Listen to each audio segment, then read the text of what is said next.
Hello friends, बहुत बहुत स्वागत है आप सभी का एक बार फिर से सरकारी हट में। तो इस वीडियो में जो है हम लोग एक इम्पॉर्टेंट डिस्कशन करने वाले हैं जो कि एम्स बीएससी पैरामेडिकल की काउंसलिंग से रिलेटेड होने वाला है।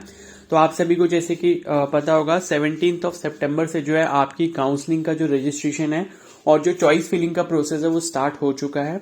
तो अभी तक जिसको भी इसके बारे में नहीं पता हो तो वो जल्दी से जल्दी जो है अपना काउंसलिंग का रजिस्ट्रेशन कर ले और चॉइस फिलिंग का प्रोसेस कंप्लीट कर ले। ठीक है, उसको किस तरीके से करना है उस पर मैं ऑलरेडी वीडियो अपलोड कर चुका हूं और बाकी उससे रिलेटेड जो भी इंपॉर्टेंट चीजें हैं उस पर भी मैंने वीडियो अपलोड किए हैं, जैसे कि आपका शेड्यूल क्या रहेगा फर्स्ट काउंसलिंग का और सेकंड काउंसलिंग का। तो वो सारी वीडियोस जो है वो आपको एक प्लेलिस्ट में मिल जाएंगी। एम्स बीएससी पैरामेडिकल काउंसलिंग 2022 के नाम से प्लेलिस्ट है चैनल पर।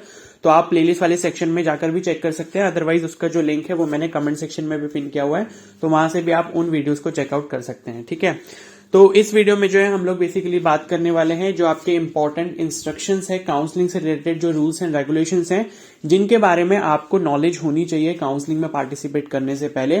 तो उन सभी को जो है रूल्स को हम अच्छे से एक बार देखने वाले हैं। ठीक है, और बीएससी नर्सिंग की भी काउंसलिंग स्टार्ट हो चुकी है, तो उनके जो इंपॉर्टेंट इंस्ट्रक्शंस थे उस पर मैंने कल वीडियो अपलोड कर दी थी। और आप सभी के केस में मतलब बीएससी नर्सिंग जो है, बीएससी नर्सिंग की जो काउंसलिंग है उसके केस में मॉक राउंड करवाया जा रहा है, लेकिन बीएससी पैरामेडिकल के केस में कोई भी मॉक राउंड नहीं है, आपका डायरेक्ट जो है फर्स्ट राउंड करवाया जा रहा है। ठीक है, तो बीएससी पैरामेडिकल के जो भी कैंडिडेट्स हैं तो उनकी जो काउंसलिंग के लिए रजिस्ट्रेशन करने की लास्ट डेट है और जो चॉइस फिलिंग की लास्ट डेट है वो 22 सितंबर है शाम को 5 बजे तक।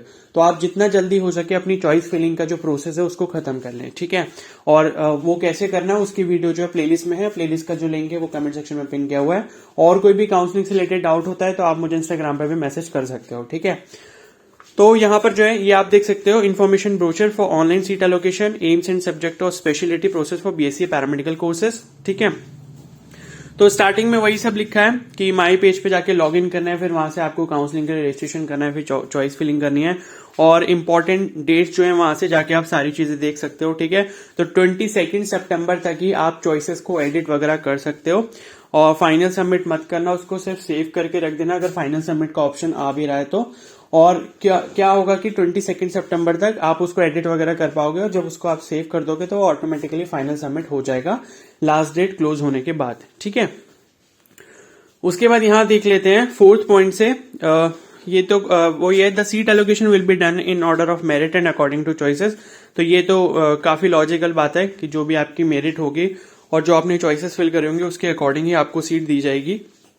ठीक है, बाकी इसमें ऐसा ही लिखा है कि अगर कोई कैंडिडेट एलिजिबल है मतलब अनरिजर्व कैटेगरी से सीट लेने के लिए, अगर उसकी रैंक अच्छी होगी तो उसको जो सीट है वो अनरिजर्व कैटेगरी से मिलेगी, ना कि उसकी खुद की कैटेगरी से। ठीक है, तो वो जो आपका रिजर्वेशन होगा वो उसमें फिर उस केस में अप्लाई नहीं होगा, क्योंकि आप मेरिटोरियस स्टूडेंट हो तो आपको अनरिजर्व कैटेगरी से सीट दे दी जाएगी।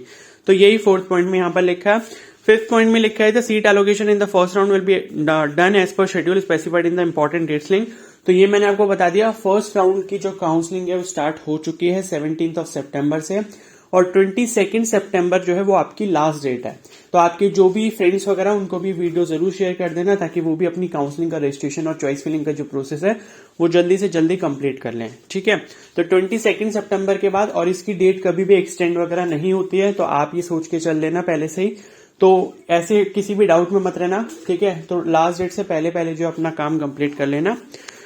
और उसके बाद जो है all the candidates who have been allocated seats in the first round are required to log in to their my page and actively choose one of the following options within date and time specified in the important dates link. ठीक है, तो आपके पास भी BSc nursing के लिए जैसे मैंने ये 2 पॉइंट्स को एक्सप्लेन किया था, तो आपके लिए भी ये 2 पॉइंट्स सामने आएंगे जब आपका सीट एलोकेशन का रिजल्ट डिक्लेयर हो जाएगा, जब आपको सीट अलॉट हो जाएगी किसी भी कॉलेज में, तो आपके पास 2 ऑप्शन आएंगे, ऑप्शन 1 एंड ऑप्शन 2। ठीक है, ऑप्शन 1 ये बोलता है कि accept allotted seat and do not wish to participate in further round of seat allocation, यानी कि जो आपको सीट मिली होगी आप उसको एक्सेप्ट कर लोगे, वहां पे जाके एडमिशन ले लोगे।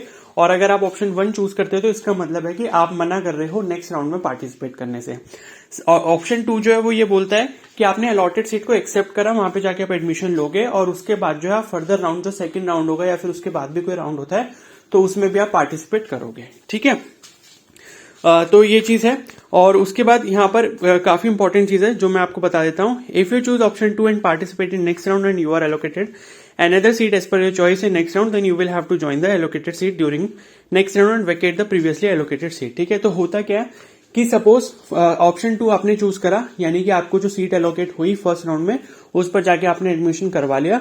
एडमिशन करवाने के बाद जो आप सेकेंड राउंड में अगर दोबारा से पार्टिसिपेट करोगे, उसके बाद जो अगर आपको सेकेंड राउंड में कोई सीट आपको अपग्रेड होके मिल जाती है, दोबारा से एलोकेट हो जाती है, तो उस केस में जो सीट आपको सेकंड राउंड में मिली होगी आपको वहीं पर जाकर एडमिशन करवाना पड़ेगा।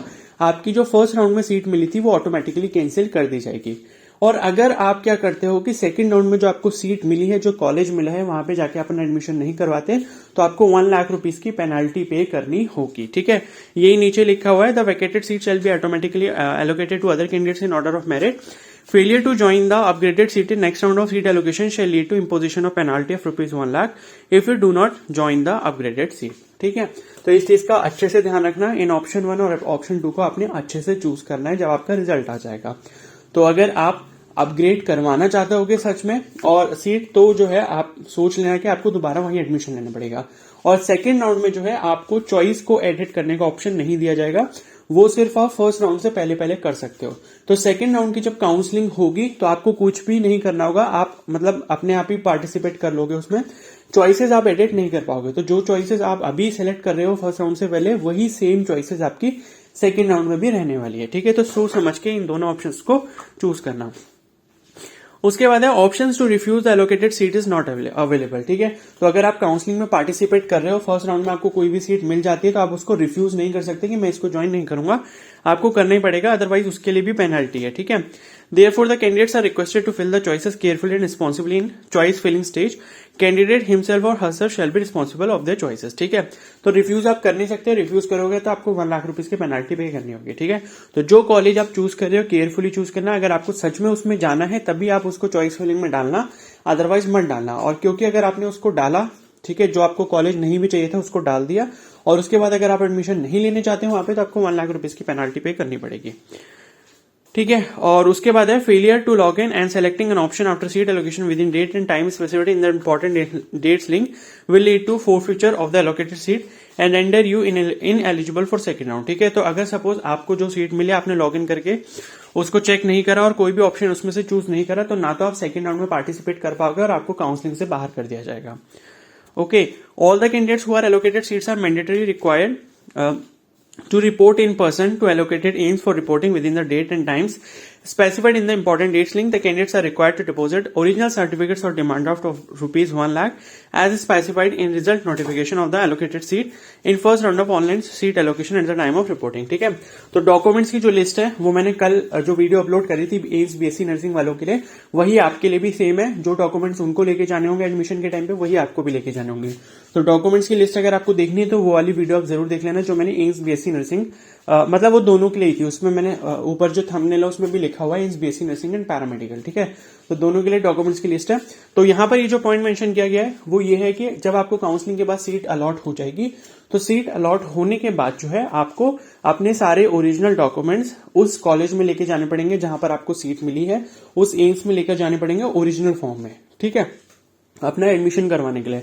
अगर सपोज आपके पास कोई ऐसा ओरिजिनल डॉक्यूमेंट होता है जो उस टाइम पर आपके पास अवेलेबल नहीं है, तो उसके बदले में आप 1 लाख रुपीज का डीडी जो है लेकर जा सकते हो, जो आपको ये चांस देता है कि आपके पास जो है 5 डेज का एक्स्ट्रा टाइम दे दिया जाएगा। अगर उन 5 दिनों में आप वो ओरिजिनल सर्टिफिकेट उनको लाकर जमा कर देते हो, तो उस केस में आपका 1 लाख रुपए का जो डीडी आपने जमा किया होगा वो आपको वापस मिल जाएगा। अदरवाइज क्या होगा, अगर आप 5 दिन में उसको नहीं लेकर आए ओरिजिनल डॉक्यूमेंट को, तो आपका एडमिशन भी कैंसिल हो जाएगा और जो 1 लाख रुपीज का डीडी है वो भी आपका जमा कर लिया जाएगा। ठीक है, तो जो भी ओरिजिनल डॉक्यूमेंट्स हैं उनको जल्दी से जल्दी अरेंज कर लेना। वीडियो मैंने ऑलरेडी अपलोड कर रखी है उस पर, तो वो भी आप देख लेना। ठीक है, उसके बाद है candidates availing constitutional reservation in the first round. बाकी ये वही लिखा है कि अगर आप कैटेगरी सर्टिफिकेट भी नहीं लेकर आए, ठीक है, तो आप उसके बदले 1 लाख रुपए का डीडी लेकर आ सकते हो, और उसके बाद आपको वही 5 डेज का टाइम दिया जाएगा।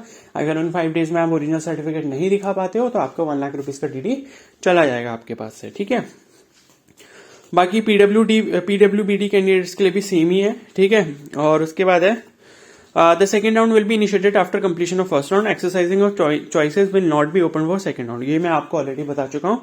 सेकंड राउंड की जो चॉइसेस है उनको आप चेंज नहीं कर पाओगे. जो आपकी फर्स्ट राउंड की चॉइसेस होंगी वही आपकी सेकंड राउंड के लिए भी कंसीडर की जाएंगी. ठीक है. बाकी यहाँ पर यही लिखा है कि इस वेबसाइट पे मतलब जो aimsexams.ac.in है इस पर आप लेटेस्ट अपडेट के लिए रेगुलरली इसको विजिट कर सकते हैं. तो ये आपके इंपॉर्टेंट इंस्ट्रक्शन थे एम्स बीएससी पैरामेडिकल की काउंसलिंग वालों के लिए. तो 22 सितंबर आपकी लास्ट डेट है रजिस्टर करने की और चॉइस फिलिंग की. तो आप उससे पहले पहले अपना काम जरूर कर लें. और कोई भी इसके रिगार्डिंग डाउट होता है आपको तो आप मुझे इंस्टाग्राम पे भी मैसेज कर सकते हैं. ठीक है. तो अगर ये वीडियो हेल्पफुल लगी तो प्लीज को जरूर लाइक कर देना. चैनल पर नए तो सब्सक्राइब कर लो और बेल आइकन को प्रेस कर लो. ओके.